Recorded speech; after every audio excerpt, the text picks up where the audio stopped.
So hey guys, welcome to my channel which is Ridhima's Lifestyle. So guys, आज हम unbox करने वाले हैं Hello Kitty का toy fan. So you can see, तभी मैं इसको अनबॉक्स करने वाली हूँ.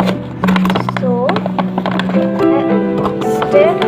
So ये कुछ ऐसे तरीके से है टॉय फैन हेलो किटी का. तो हम इसको ये जो है इसको हम ऐसे करने वाले हैं. ये कुछ ये लाइट आता है यहाँ से एंड दिस इज ऑफ और ऑन का बटन है. सो इसको ऊपर ही आता है, इसको ये ऑन हो जाता है. आपको दिखाती हूँ. See guys. सो गाइस कुछ इस तरीके से ये ऑन होता है इस तरीके से. कुछ चिल्ड्रन को हार्म भी नहीं पहुंचा सकता ये. एंड दिस इज प्लास्टिक का भी है ये. And like this it is. इसका क्वालिटी बहुत ही अच्छा है. आप इसको ऊपर भी कर सकते हो और नीचे भी कर सकते हो. It is like this.